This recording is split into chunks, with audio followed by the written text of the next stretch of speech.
used to having clap. Sorry, I stopped.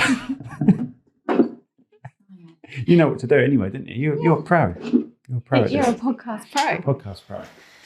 So I say, hello, my name. You say whatever you want, podcast pro.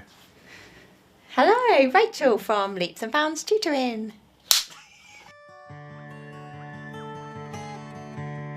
Welcome to the Cherrywood Podcast with me, Simon Burridge, and the love of my life, Rachel Burridge. Aww.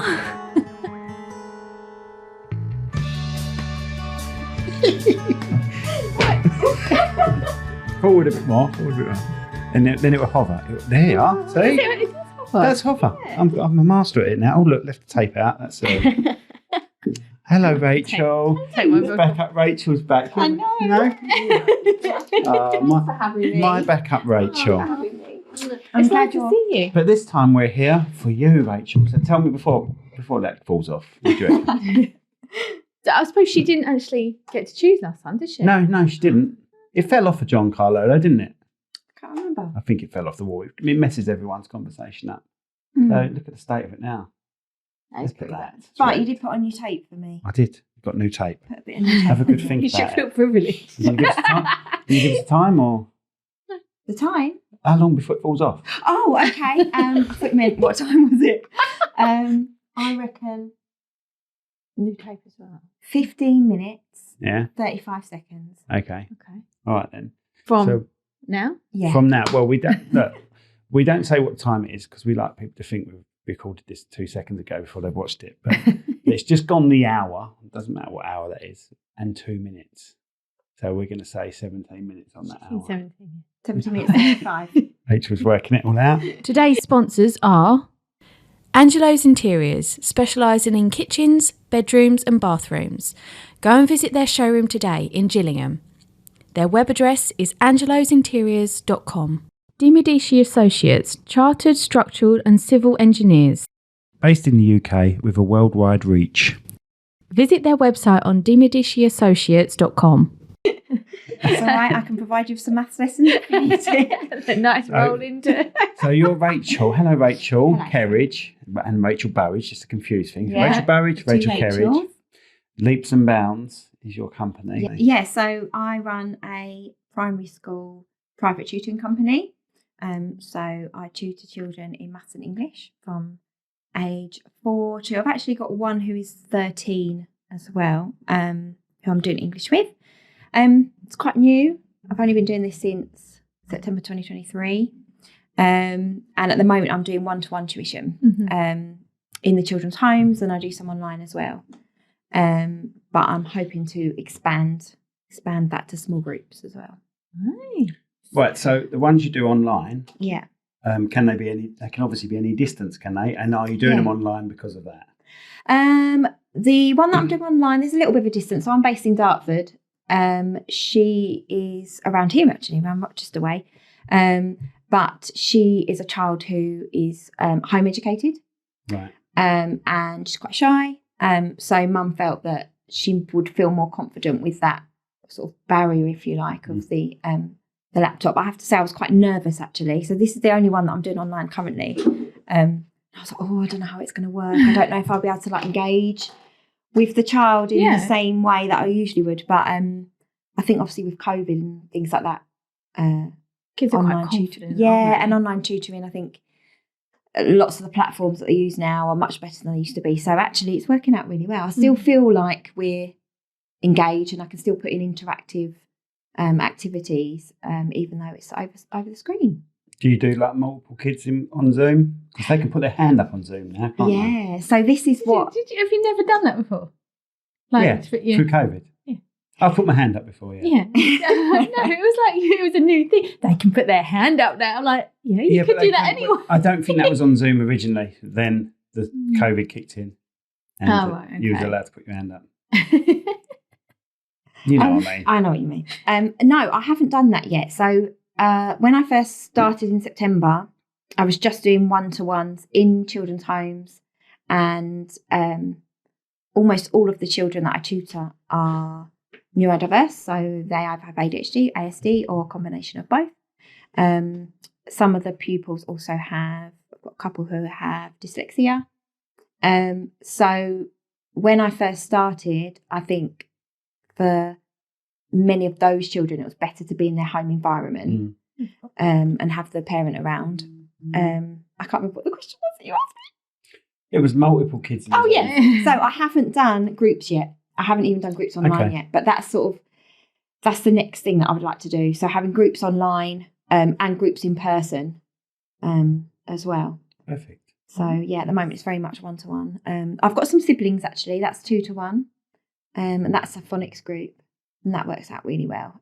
They've got a lovely little cabin in their garden. And that's like my little classroom with them, which is really nice. Well, you said you were looking for some classroom space. Just use that. Yeah. So do you have to plan all these lessons out in advance, sort of, because obviously you've got different age ranges, so you must have to sort of structure it to their age, right? Because you can't give like a 4-year-old the same way that you're giving a 13-year-old. Yeah, there is quite a lot of planning involved, actually. And I think I probably could make it easier for myself. You know, like I could probably just do a lot more printing off worksheets. But I try to, even though most of the time I'm working on maths and English skills, I always think it's really important for them to have those soft skills. So we might start with a logic game, or dominoes is a great one. Just having a little chat about their week, things like that. Because I do an hour. A lot of tutors only do 45 minutes. Right. And I think really an hour of structured maths or English probably would be too much for a child. But getting in those soft skills, I feel like you need the hour really to sort of build up that rapport. You need to have that little bit of a conversation with them first, don't you? You need to have that. Not just wean them in a little bit, so you're not straight into a lesson. So the planning, I would say, it does take up a lot of time. However, I've been a primary school teacher in the past, and compared to that, it's nothing.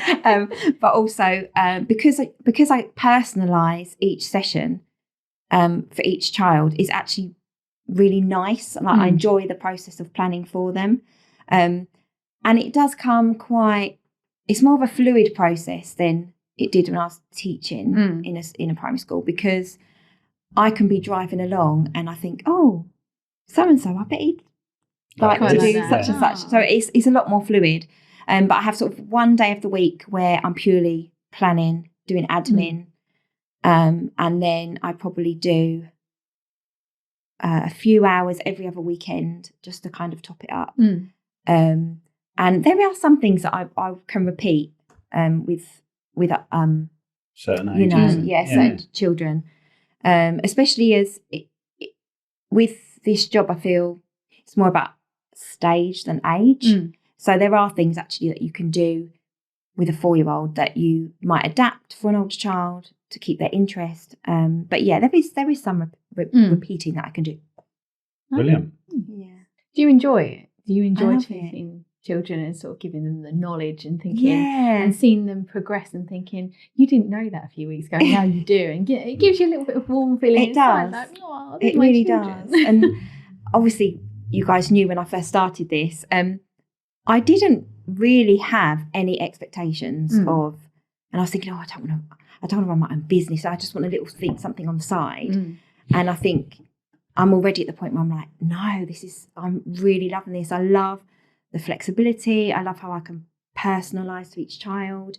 Even the relationships that I've built up with the parents, it's usually mums, and the fact that they can sort of ask me mum things, and we can have those like mum parent conversations. I get a lot out of it sometimes. So I walk away and think, oh, you know what, I think I should try that at home. Or, And you've got children as well, so you can obviously possibly try it out on them and say, how does this feel? And from their schooling how it works and everything like that as well. So you could always adapt some of their stuff and their lessons. I really do feel valued doing what I'm doing. The families and the children that I've got, I mean, a lot of that's luck really, isn't it? They found me at the end of the day, but it just seems to work and click. And they're all people, sounds so naff, doesn't it? But they are all people that I think I could hang out with them. If there wasn't a professional, relationship there, I think, I'd go out. I'd go out for a drink with that mum, It doesn't go too well with that. Okay, I've done the maths for her. Can we go out on Saturday? Let's go down the pub. bottle of wine you've got sitting up there. Crack that open. Can we be friends? That is what I feel like sometimes. I'm like, I know. I leave the houses and I think, I know what you're like. That is something you would they're ask. friends. Can we be friends? She's sitting in the corner doing like all those games. Yeah, And we're going, yeah. But yeah, no, I do feel really valued. And again, it's amazing how these things kind of grow without you necessarily thinking about. So I'm a massive overthinker. Mm. You might know that. Really, about me Rachel? already. And in the past, I've worked freelance, and I think I've tried to do too much. I've gone at too fast a pace. I've had so many ideas about things, and then I can't sort of hone in. And I think actually, this time, strangely, I almost wasn't looking or trying, and then it's grown very organically. And now I can really take the reins and say, okay, do you know what, this can go somewhere else. I can offer a lot more to these families. I can offer a lot more to these children. I could, and obviously I'm trying to make a living. So sort of growing a business that's going to support me and my children as well. But I think that having that slow start and building up my few sort of OGs, my original little crew, and the feedback that I've got has been, sometimes when I have those moments of self-doubt, I'm like, okay, this mum sent this message. Yeah. You don't, and obviously you two know in business, people don't praise you and tell you what a fantastic job you're doing. They don't go out of their way to send an email unless they really mean it and they really want to. And it is nice because that's come from the heart. Yeah. And like the testimonies that we get, and you think, oh, they're actually really nice. Yeah. And like go on. I was going to say, one of them that I had a few years ago, she almost made me cry. She was sort of like, you were amazing, you're this, you're that. And then she said, I didn't even realise you were here. You just did so well. She said, every time I look at my photos, I cry. And I'm like, oh, thank you. You've made a real difference to somebody. And just from something that I like doing, like my photos, I love doing the photography, has given this woman like all these memories and everything like that. And it just and most people would only do a review of their negative reviews. Yes. Yeah, and that's the sad thing about our culture today, isn't it? If you've got something bad to say, everyone's all over Everyone it. wants to say it. And now if you don't tell everyone about it, and if you have something good to say, everyone's like, oh yeah, it was good. Yeah. And you don't actually write a good post to say, actually, can I just say that you were actually really good, or the hotel we stayed in was really good. That no one does that nowadays, do they? I think as well. Go on. And I was just going to say that I got one last week. You probably saw it, 'cause I put it on Facebook. And the mum said something about don't follow you on Facebook. It being a nurture. Yes, we do. Sorry. A nurture. Thank you for creating a nurturing learning environment for my children, and that as well. It's not just saying some nice words and complimentary words, which is lovely. I was like, you get me, because that's exactly what I always strive to provide. So the fact that she said that, I was like, that's brilliant. Yeah. Like I've obviously what I want to produce and give. I have done it, and it's got through to you. And I think she'd had the children had like 2 lessons with me or something. So yeah, and I really didn't expect. No. When I did the tuition, I thought, oh, 1-to-1, going to other people's houses, you know, driving around, all that kind of stuff. Do you feel like you would get judged, like if the mum was there and listening in on what you're doing? I was really nervous. I still get, do you know, I think before I go into any of them, I still get this little feeling in my tummy. Yeah, but that's you. Yeah, exactly. I get that everywhere I go, to be honest. You get that if you're going to Tesco's. Yeah. Actually, Tesco's is one of the worst. All the lights and the buzzing of the fridges and people walking around. And so you take in the buzzing and the fridges and things like that? Yeah. Yeah. Yeah, you got some issues there. Squeaky wheels of the trolleys, all of that. Yeah. Anyway, that's probably for another podcast. We might. I can't remember what I was saying now. I can't remember what point I was getting to. Reviews. You talk about reviews and how Yes. nice it was of that couple to send you it after 2 things. Oh yeah, I said about and how she got you the nurturing side of you.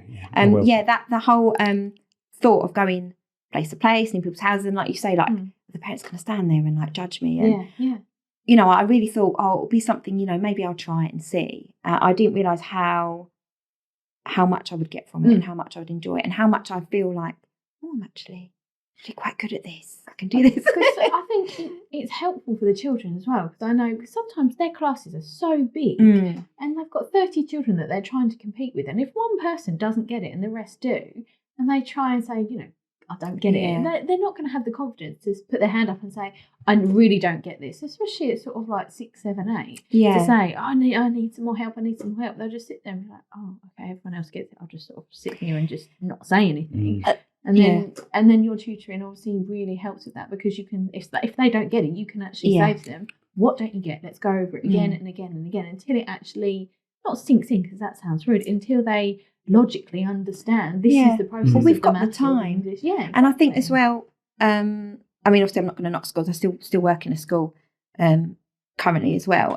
But it has been interesting. So I have been tutoring children who are home educated, as well as children that go to mainstream school and children that go to special schools. So to see sort of the difference in the culture maybe and the attitudes that have come from obviously their environments, and the children who have had school as part of their environment and children who haven't had school as part of their environment. That's been really interesting. And I feel like I've learned I've grown as a practitioner to kind of come in, and I've learned from the parents that are homeschooling as well, because they're doing something that I've not done, apart from, during COVID, but doesn't really count. We were forced to do it then. We didn't choose to do that. I learned from them. I learned sort of different approaches, I think, is probably the main thing. And I mean, I personally think any child is going to benefit from that one-to-one support. I think any adult would. And it is not something that can be provided in school when you've got 33, 34 children in a class sometimes.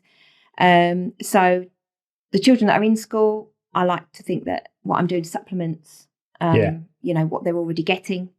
But a lot of it, we found it really helped Tilly, didn't we? Yeah. A little bit of extra education on focusing on one area. Yeah, exactly. And I think that's the thing, like so I always do an introductory session, and that's all about really getting to know the child, getting to the family, knowing what their expectations are of the tutoring. And I've never had anyone say anything, really crazy like, oh, my child is working at this level and I want them to be, so that actually most of the time the children themselves know what it is that they feel they're not strong in, know what they want to develop. Giving them the confidence to tell you and all. Yes. And this is the thing so many parents say to me is, I think they're just not very confident. And that is the first 3-4 sessions. That's almost what I feel like I need to overcome is confidence. And, the amount of children that, I don't know why, but particularly boys actually, they're almost scared to put the answer because they don't want to get it wrong. Yeah, I understand that. Yeah. And they'll say, oh, is it this? I say, do you think it's that? Yeah. Yes, I think that's the answer. Well, why do you think that's the answer? Oh, because I did X, Y, and Z. Mm. And you're like, well, there you go. That's the answer. Or, okay, yeah, you did think of X, Y, and Z, but did you think of this other thing? And then they're like, oh, okay, and they go back. Do you think it has something to do with boys maybe being a bit more competitive? Maybe. And not wanting to get it wrong, like a score in a game type thing. I mean, I do get it with girls as well. I'm not saying girls aren't competitive. Boys. Yeah, no, I know. But you know what I mean? Yeah, boys generally. Girls go out and they play in the playgrounds. It's not always games, is it? It's not always scoring points games, is what I mean. It's more like boys, it's always scoring points, getting something. So in their eyes, getting that question wrong is like an own goal. They do tend to really worry. Again, I think there is a bit of pressure maybe as well in some ways where it is one-to-one. I'm looking at everything they're doing. So I think I'm quite aware sometimes of saying, right, I'm going to leave you to that, and I'll sort of pretend I'm writing notes, just to give them that little bit of space so they don't feel completely sort of... Well, that's horrible for everyone, though, isn't it? You've got someone over your shoulder. Okay. She loves it. When she's editing and I'm doing it, she loves it. But then he hates it and he goes, can you just watch this? And I'm like, yeah. And I'm literally there with my pen and paper going. But I know what she's going to... Because you want to jump in, don't you? I know what she's going to pick holes in. But that ain't right. I've already told you I'm not doing that bit yet. But now you say, watch the whole video. If you have to, write down notes and look at the time and tell me then afterwards. I'm like, yeah, it's good. And you went, oh, right, Kate, tell me then. And I'm like, but just this little tiny bit. Yeah. But look, it's just... constructive feedback. It's from someone else's point of view. It's annoying from her. But I know what it is. That's the annoying thing about it is you've spotted something that I've spotted. Yeah. And that's the only thing. But going back to the tutoring, like Ted, I know when we do spellings with him, we've got into this habit now of he works on praise big time. So you have to praise him up. Like even like the way he writes something or his lettering and the way he sort of curls his letters and stuff. You have to say to him, "Oh, that's amazing, Ken." He's like, "Oh yeah. Yeah, okay. Yeah, I'll do that again." He needs Scooby snacks all the time. He does. But even last night when I was saying to him, like, okay, Sorry. I think we had like accident. We've got spellings. We had accident, believe, caught and stuff like that. So weird ones that you couldn't really break down or chunk down, as he calls them. And like he was writing one last night and I said to him, okay, so write caught down. And he did it. And I went, "You think that's right?" And he went, "Oh, that means it isn't then." I went, "No, I'm asking you a question. Do you think it's right?" And he went, "Oh, I don't know. I'm just going to write it down. Do I write it down?" And I could hear and see him like, "God, is it right? Is it right?" And I could just see his little brain working overtime. And I just went, "If it's not right, we'll work on it That's again." why we're practicing. That's what I always say. This is why we're practicing. If you knew it all, there'd be no point in me being here. And then the other thing that really helps the confidence is I'll say, "Right, I'm going to ask you a question. And then you can test me." You know, obviously there's a little bit of role play there because I usually know the answer. Love a bit of role play, do you, Have you ever This is a part of you we never know. And been like, "Oh crap, I haven't." Not on purpose. I mean, not accidentally, on purpose. But that's another way of really seeing what they understand. Because if they can think up a question about what you're looking at, that's actually quite a difficult skill. Because they're having to analyse. Or even if it's like so with spelling practice, for example, playing hangman. I know it's not politically correct anymore. I don't do hangman. We build a man. Oh, is that what they have to call it now? Well, no, that's what I feel, because I do feel like it's a bit unkind, isn't it? Or hang person. You're ruining our heritage is what you're doing. Anyway, back to type of game. They'll do a word for me, and actually, if they've got a word, so for example, the other day a child had pronunciation, which I think is a very difficult word. Why they would need to know that at that age. But anyway, they would get spellings given from school. So the English language is mental anyway. Yeah, it is. It makes no sense. When it came to him having a go for me, he was suddenly like, "Oh, actually, this is harder than you think to like work out the dashes." So you had to count every letter, write out every letter, and then every time I said, "Oh, is there an A in it?" He was going back to the word chicken. But he had to check that word so many times, and that's why it was good for helping him to learn the word. Yeah, that's good. And of course, I knew the word quite quickly, but I had to think there's a H. But they love it, and he was like, "Oh, I got it after 3 goes when you tested me, but you took 7 tries or something." I'm like, "Oh, you know." That's really cool. That's cool. But like last night with Ted, again, going back to his spellings, and he got the first time, because what they have to do is they have to read them, copy them, and then cover it. And so we did that one, and he got 5 wrong, but it was tiny little mistakes, like centre, he put the E and the R around the wrong way. And like before, if I said to him, "You got 5 wrong, 5 out of 10, and he would have had a meltdown. Oh, he just loses it. He would have had a meltdown. But last night I went, "Oh, these are just tiny little mistakes that we can just fix and we can work on." I said, "Look, you know these words now." And he was like, "Yeah, okay." So I try my hardest to break down, like believe, it was B, so he knows how to spell B, L-I-E-V-E. I said that, and he went, "That's a Pokemon, Mum, so I'll remember that one." And that's how he remembers it. So if you link it to something he's interested in, you've got his attention completely. We had amateur the other day, and this is a child who has English as an additional language. So quite often, a lot of the words that he gets, he can't always read them, but he often doesn't actually know what they mean. And if you don't understand what a word means, you're not going to be motivated to know how to spell it. It makes it so much more difficult. But with that one, he was like, "Amateur footballer." Like he knew the meaning of that one. And when he came to spell it, he's obviously seen that word and used that word, and there's some meaning behind that word, and he could do it. But the group spelling words that schools have, they're set by the Department for Education.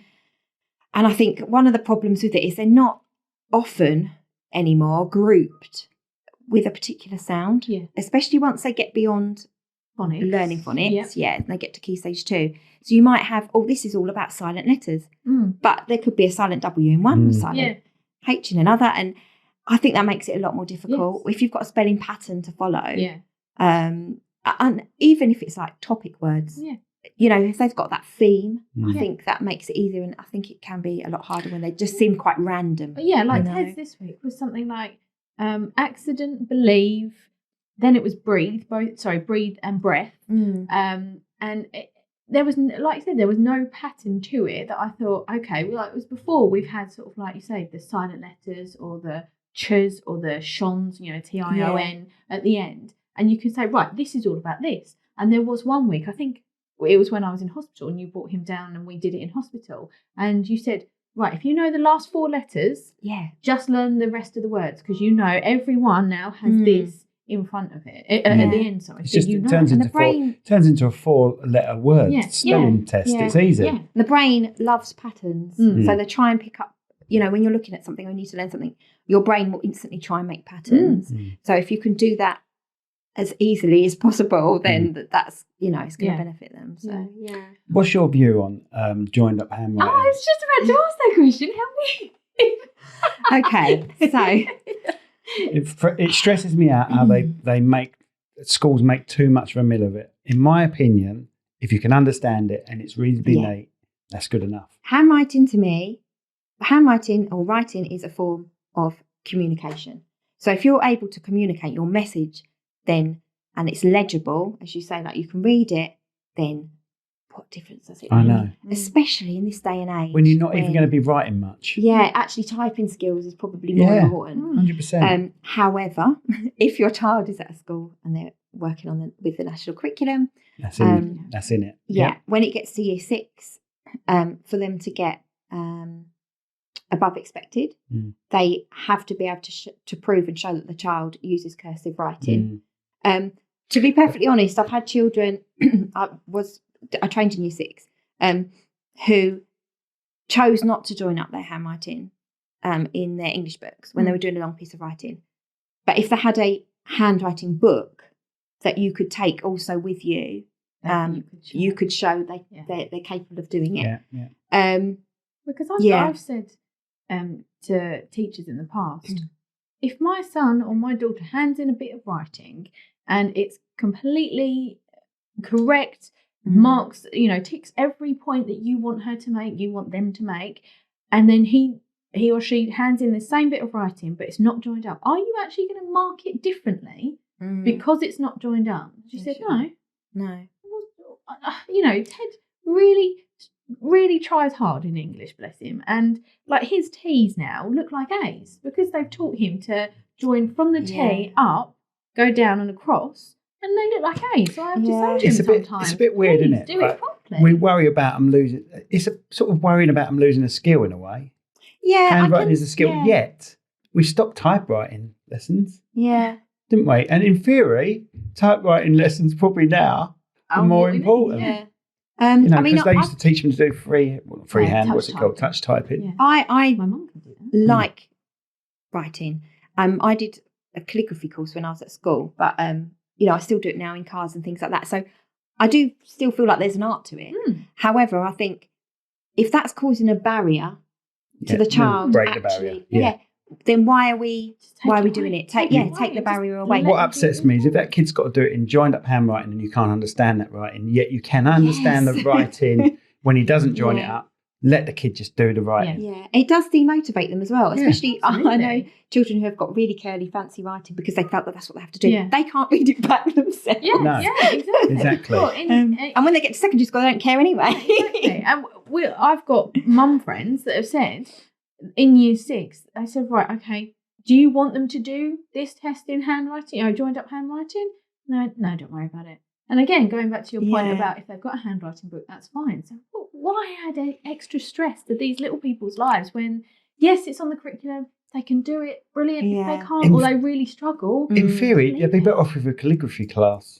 They just do the normal handwriting and then learn a calligraphy. Yeah. I can't even say it. Calligraphy. Right. Do you know what I mean, though? I mean, that to me, calligraphy is actually a separate skill. Yeah, because it's an art. Often if you're doing something that's calligraphy based, you probably wouldn't be coming up with your own writing. You'd be doing a poem or a prayer or a title or be handy for us can be like invites. Yeah, exactly. You're not actually have to think about the content of your writing. Whereas if a child is doing an extended writing piece, there's so much to think about, the content, the grammar, the spelling, which is there's very high expectations in primary school for those things now. handwriting's just an extra. And then they've got to then add and go, Yeah. oh my God, if I don't draw enough, I'm going to get told off. Then they sort of mislead and go, right, I need to make my story, I need to do this, I need to have all these points in it, and I need to join up my handwriting. Look, if it means just taking that one little bit away so they can actually concentrate on the main body of work, do it. Yeah. That's our little debate. fine. That's how I feel about handwriting too. Good. Glad you feel like that. So you're a lady of many talents, Thank you. aren't you? Are you starting to get nervous now? Oh God, what's it? Yay! I'm nervous. Listeners, you have 3 guesses on what else Rachel can do, and I can guarantee you won't get them. I do have some unusual hobbies. I thought it was going to say habits. breasts or something like that. No, actually, I was going to. As soon as I'm trying to promote myself to parents and children, I was going to leave my breasts out of it. Look, just so you don't think I'm a perv, Rachel's a friend of ours, all right? So I can say things like that. Get away with it. Can I get away with I it? don't know if that proves you're not a perv. No, that's very I'm true. a friend, but That's very true. But for comedy I feel reasons, comfortable. I've used it for comedy comfortable, reasons. okay? You're happy to be touched. Tell me on the door where he touched it. Tell us not. No, Just write a quick note to you on this notepad. Help! Sorry. what's going no, on? you're a close friend. You know. Yeah, where I I'm know coming it's from. all in jest. But so that means she's got hobbies that we can also take the piss out of as well, which You is good. take the pit? No. Here we go. Okay, well, I'll start with the newest hobby that I have. Oh, really? Yes. Oh, all right. Well, We've literally just been informed of this. We've only just found out this one. Yeah. This is a So classic. we might have some questions. It's very traditional. I'll give her that. yeah, I have got a background in dance. So prior to training to be a primary school teacher, I was a dance teacher in primary and secondary schools. I did dancing as a child, ballet, tap, modern, jazz, all of that stuff. All that jazz. Yes, very much so. And I also taught country dance for a little while, which I was kind of not roped into, but the school needed it, so I was like, yeah, I'll step up. I've got a dance background. But I have been to 2 Gothic Morris dance classes. Yeah, I am now a Morris dancer. Gothic, but all in black, or Black and white. do they all just look depressed and dance? Well, in practice, we don't dress up. We just wear something You comfortable. can't ask that. It's like, do you just don't look depressed? They've got goths are like they have like white and black, a little bit like Kiss kind of style makeup. Right, in yeah. uniform. Am I allowed to say the name of them? Can I Kiss? promote them? Of course you can say. You can say whatever you want. The name. Yeah. Okay, so they're called the Screaming Banshees, and they're based in Dartford. Screaming Banshees. Nice. Yeah. That's cool. Because I've heard of that before. Screaming Banshees, that word's It's from used a something lot. else, isn't it? Is there a band maybe? Yeah, Screaming Banshees. Yeah. I think so. But I like that it's sort of traditional. There's some history there, but That's it's good. got a twist. I'll tell you what, you'll be performing in Rochester High Street. Yes. Yeah. Yeah, we will. Are you? Yes, I think so. Well, if I get good enough Oh, yeah, to do that. honestly. Yeah. They do. They're doing Like, Rochester. on like Dickens Day. I don't I don't think they're doing the Dickens this year, but they are doing something in Rochester. I know that for sure because they were asking me if I wanted to do it. Because It's we will about be May there. If time. you're there, just up, we are going to be Front there. row. Wait, I want a Don't really lovely worry. costume. Do you hit sticks and stuff? Yeah, it's pretty much all stick I dancing. suppose they use knives as a gothic. Syringes. No, just sticks. And I didn't know that you had to have like a special stick. Oh, yeah, it's got to be a long, Like a straight one. spirit It's stick. got to be like a. I don't really. The- Actually, it's this probably- is bad, isn't it? It's 'Cause I probably don't like an actually know the proper instrument. name. Like it's got a probably good twang to it. Yeah, you know? it's they've got to be certain. What you can't just turn up with any old stick, basically. Right. From the woods. Yeah, I've got a rolling I've got pin. my own this time. Rolling pin. So yeah, it's great fun. People, good mixture of different people. So how did you find these people? What did you Facebook. search? Facebook, it just popped up. I'm one of those local, like, Come join us. Yeah. That's what pop-ups are for. People like, But I think this looks like me. interested in that because I am a bell ringer. Yay, that's So the I one. ring The bell church ringing. bells, which Simon just thinks is I think it's brilliant. fascinating. I love it. Love a good So bell I've been doing ringer. that for about 4 years, probably. But we had COVID that interrupted, and I was a little bit like in and then out and then in and out. Yeah, I didn't fully commit straight away.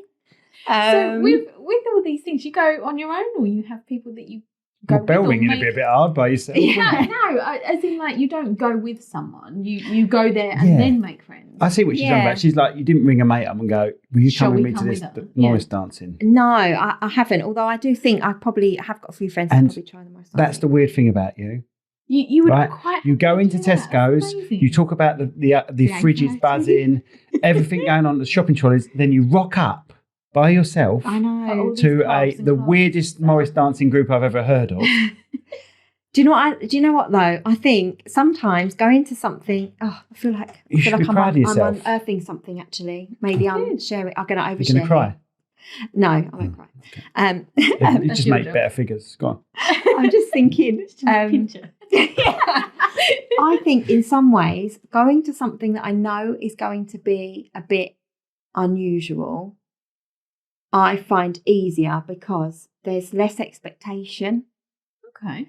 And also you tend to find anyone else that's going there, they're going to be open-minded people that are maybe a little bit out there themselves. So doing something like that, I would find so much more comfortable than going into like somewhere mainstream, like a gym or... Does that make sense? Yeah, it does make sense because when I think of other things you do a bit of yoga on the beach and stuff. What is it you do? Summer solstice type yoga as well. Gong bath, a bit of a hippie actually, gothic-y hippie bell ringing person. Yeah. And you do flower arranging, also do things with like church candles or something. You arrange them, don't you? Or something. So actually, I should shout out the church, shouldn't I? Okay, you should, yeah. So it's St. John the Evangelist in Sidcup. It's a very inclusive church. They do lots of outreach things for the community. So you don't have to be Christian to go. It's just for everybody. And they have a toddler group and things like that. So I do the bell ringing there at St. John's bell ringing group. Which is led by... I filmed there before. Yeah. Which is led by Debbie Runting. And I also do the flower arranging there as well.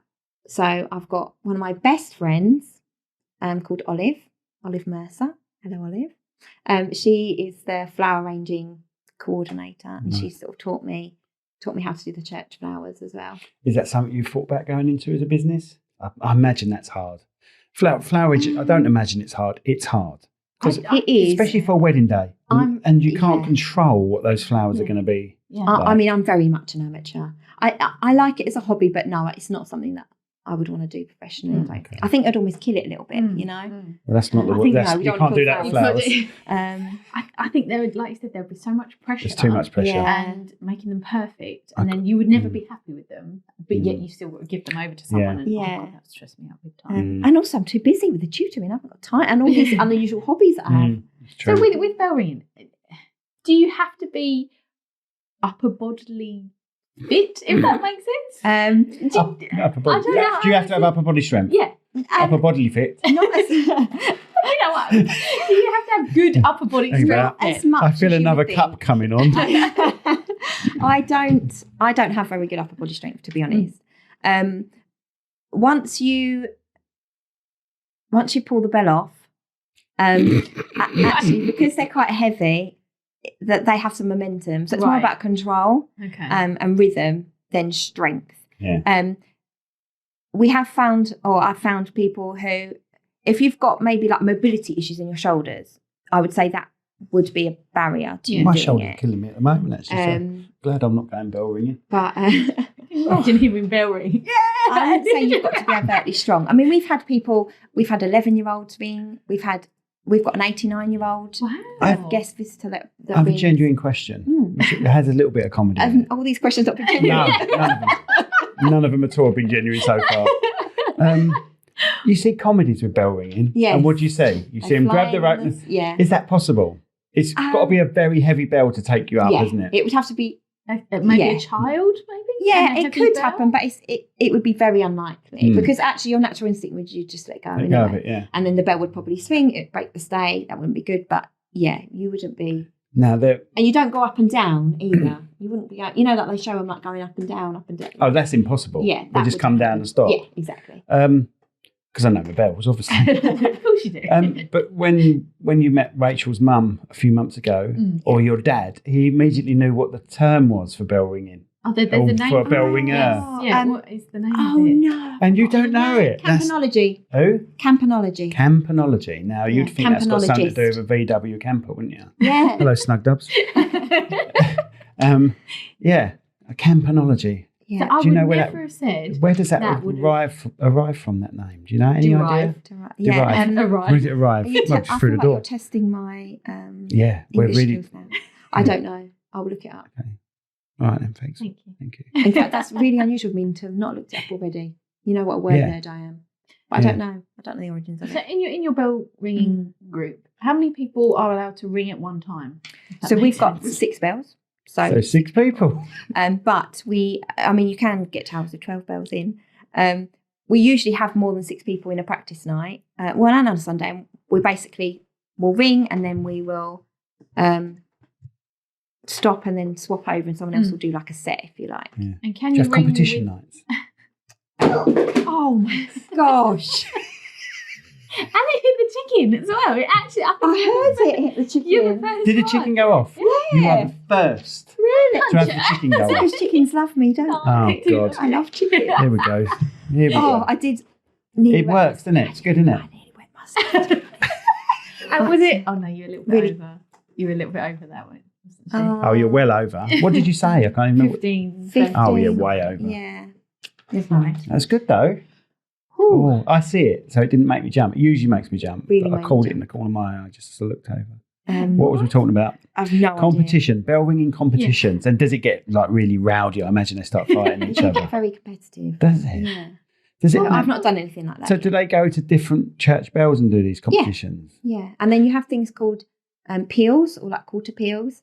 So that's like a method. So it depends on how many bells you've got, but in our church it would take usually about between 45 and 47 minutes to ring A complete rotation. yeah, you have to have Debbie's going to kill me. I think a quarter peal is 1,500 changes. So that means we're doing like 1, 2, 3, 4, 5, 6, 1, 2, and then they swap places. So you have to do that. I think it's 1,500 times. And you can't stop. So if someone goes wrong or stops, then you don't get the quarter peal. You don't score it if you like. All your mates would be able to do house clearances, I think, wouldn't they, with their upper body? And then, like, obviously, a full peal, sometimes, depending on the bells that they have, they can take sort of 5 or 6 hours. Oh my God. Yeah, and you can't stop, sneeze, go to the toilet. And then there's a rock version, isn't there? John Peel, isn't it called? John? Don't worry, all lost on you too. You're welcome, viewers. Or maybe he's it's an old something. thing. I was going to say it must be of his generation. Yeah. That's true. Yeah. That's true. Yeah. Because not only are your names about 3 letters out from each other, you're pretty much the same age as well, aren't you? Yeah, she's a little bit. She's a bit older than me. She does look a bit older and all, doesn't she, Ray? She doesn't though. That's the thing. Oh, don't start. At all. You've never had anyone walk off the podcast yet. So I would be very careful because one of your hosts might. Yeah. You've got your back up, right? So she's just filling and She'll just asking fill in, herself questions. I'll just swap chairs. Yeah. And I can put my glasses on. Do a proper like Superman. What do you think of this? Rachel Kerridge now. And I'll be Rachel Kerridge and take them off. Oh dear, what else can we take the mickey out of you over? No, don't take the mickey out of her. I like bell ringing because we meet a lot of bell ringers in the job we're doing. It's just funny that it is you unusual. do it because it's not what you do. It's the fact that you do all of them. Yeah. I've got pet stick insects as well. That's quite unusual, isn't it? How long have you had them for? I don't know. About 4 or 5 years. Yeah. I've never seen your I've never stick met insects. That's not a euphemism either. I'll have to bring them out. I have met stick insects before. We used to have them at school. Hello. Hello. Shake hands with them. I think Ted would love them. I'll have to bring them around. Ted is obsessed with insects. I love the way babies at the moment. he loves nature. I want to use. I wanted to. I want to do a bit more macro lens work. Okay. And they'd be ideal for that. Ideal. Oh, look at Ideal. it. My stick insect's going to be model. Yes. I just don't do much. And I'd like to do a bit of macro okay, lens that's stuff. that. We can arrange that. We've got a stick insect day. Yeah. So Stick insect day sorted. So these subtle shoots that people arrange, you're like, well, you can advertise your work. You're going to do someoone's stick insects. Honestly, that'd be good.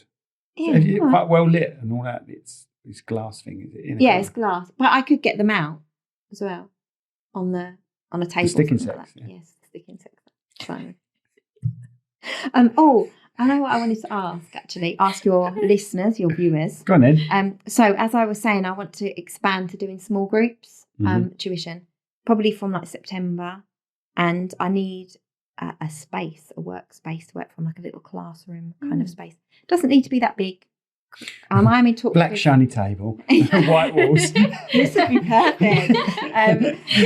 So I'm based in Dartford, so within sort of 20 minutes, I would travel to. Oh, this is 21 minutes away. Oh, Such a shame. yeah. But yeah, if anyone knows of any spaces going, that'd be great.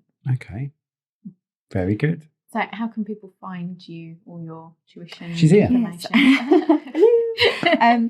Yes. I actually don't have a website at the moment, purely because I've not needed it. It's been it's been very much word of mouth and social media. With some things, You don't need you don't really need too much. Social media is your website these days. Yeah. Once I start explaining, I think I would like a website, because I have lots of other ideas as well, like about doing some parent workshops. Like how they can support their children at home with their homework and things like that. But yeah, that's all. Somewhere in the future. That's your 5-year plan, yeah? Yes. But yeah, on Facebook, you can find me. It's called Leaps and Bounces Tutoring Services. So I'm on Facebook there. You can email me at Rachel_freelanceteaching@gmail.com as well. Perfect. What was I going to say? You called it Leaps and Bounces because you were thinking about doing a bit of dance with that as well, weren't you? Yeah. So again, I was saying in the past when I've done freelance stuff, sometimes I just get so many ideas and I don't know. So because I used to be a dance teacher, I do still do some dance teaching, just ad hoc, usually just cover work for people when I have time, which isn't often. And I thought, if I go with Leaps and Bounds, obviously you've got like the saying coming on Leaps and Bounds. But also I could link it back to the dance and maybe start up some dancing. That's not something I'm going to do at the moment, because the maths and the English has really taken off, and I want to really concentrate, focus. Yeah, I want to focus on that. Just come round the house and dance, can't you? Yeah, just dance in my bedroom. You can dance now if you want. Just stand up and dance. Should we dance our way out of it? Yes. Yeah, let's do that. You want to dance your way out of this podcast? I want to do a little want curtsy. you to dance out. As if like it's a finale, yeah. Go on then. Now. It's done. Well, unless you want to talk about anything else. Is there anything else you want to cover? I think I'm done. I haven't got a sports bra on. I'll do my best. Oh, I thought you wanted to talk about that. No, I mean for the dancing. Not got my dance shoes, not got my sports bra. Yeah, no, I'll do a bit of dancing. So, do you want to talk about dancing? Why are you looking at me? I don't know. Do you want to find? What am I trying to say? We never really talked about how you got to being a teacher. Well, how have you got to this position in your life? What did you want to be originally? A dancer? Yeah, and then I think really quite early on I wanted to be a teacher. Oh, right. I've always liked teaching. That's sorted then. Yeah. Bye everyone. I didn't actually go to university till I was 28. Right. So I did some work as a teaching assistant. And a learning mentor and sort of support roles alongside the dancing that I always sort of did on the side. And then I did a primary education degree, which people always say, like, primary education degree, what do you do? Just like learn about schools. But actually, definitely, what I'm doing now really comes into play, because a lot of that was child development, child psychology, and the theories of learning, how we actually learn, how our brains can recall and retain information. So yeah, I really enjoyed that. It was a 2-year accelerated degree, and I got first. Well done. While working and having 2 young children. Then and that was at the University of Greenwich, which is amazing. I really recommend it to anybody wanting to do a degree, especially if it's like later on in life. I felt they were really supportive of like mature students. And then I did the initial teacher training within a school setting. And it's actually still the school that I'm working at now. All right. But now I'm doing more of a support role so that I can build up the tutoring. You also do a bit of hosting, don't you? Like a backup hosting, I hear. Oh yeah, podcasts. Yeah, I'm available for podcasts. I think I just get roped into doing all kinds of writing. I'm like, what do we need? We need something clearing out Give your Rachel a call. She'll come and do it for us. But it's so because I'm not a confident person. I'm not a sociable person. Oh, no, we've been here, though. You're not confident on normal life things, like going shopping. But I can do weird stuff. But then you can be a Gothic... Gothic Morris dancing bell ringing. In the streets. Church flower candle arranger. Candle flower arranger. But also as well, I feel it does make a difference to me when I'm around supportive people. Are we supportive? Should we end in a cuddle, like a group cuddle? I was going to say, it's nice because it's a topic of conversation that a lot of people don't have. Because people are going to say, I go to the gym or do this. When you come in and say, a bell ring, people are like, wow, that's really interesting. Tell me more. So it's a good conversation starter. Yeah, it is. People are usually interested when I tell them about it. It is. Definitely. It caught our attention. Like, tell me more about this. Because you do imagine it being a older person's... Anything church-related these days. Yeah. Anything church-related, you just think it's like an older, older generation. Over 50 type thing. As well, like I'm definitely not a traditionalist in any way, shape or form. But there are certain things that I think are nice to hold on to. A little bit like we said about the calligraphy and, holding on to some of those things. And I think that's why I like the bell ringing and the Morris dancing. Although, especially the Gothic Morris dancing, like got that modern twist to it. But with the bell ringing, actually we've got quite a few youngsters. But yeah, generally speaking, it is older people. Once they are no longer here, that's it. Sort of finished. Again, with flower arranging as well. Like I'm the youngest person in church who does the flower arranging. The other ladies are much older, and you just think, it'd be really sad if we got to a place where you don't have them anymore. Yeah. It happens with a lot of things, but then it comes back. Like Tilly's into you do have to move on. Crocheting and stuff like that. Yeah, now, that's true. Yeah. It goes. Harry Styles knits and crochets, doesn't he? Does he? Yeah. He's brought it back into fashion. And the diver. What's the diver's Tom name? Daly. Yeah. Tom Daly, yeah. He's been sitting there at like the Olympics before, not actually competing, but watching the other contestants with his knitting needles and stuff. Really? Yeah. So you're right. That is nice. They do come back around. It does come back. It comes back when you least expect it. I don't know where you got me out of that. I don't know where I was going with it. I don't know where you got me right out of that. Anyway, it's always a pleasure to have you, Rach. Thank you. And we'll have you around again. It didn't sound right. Didn't make it like that. On the podcast, I think. I'm just a pleasure to have around all the time for anything. Well, that's debatable, but you're a ray of sunshine. You're lovely, and you help us out when we need you to. So thank you. You're welcome. Hug. Oh. There we go. This is the first podcast we've ended in a hug. I did a podcast. You're the first with the squeaking thing. I know. You're First ended with the podcast hug. There we go. Oh, we started with hugs. We did start with hugs. We did not a group hug, but yeah. I may have given Kelly a kiss or something. No, you felt her up. Oh, almost that. You feel her up. That sounds wrong, doesn't it?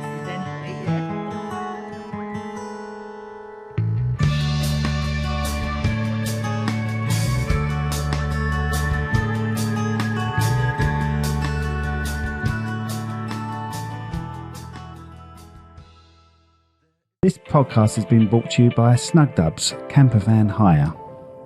Roam the world, park anywhere. That's snugdubs.co.uk. This podcast was brought to you today by Austin's Eatery on Station Road, Strood. Try the Viking Challenge.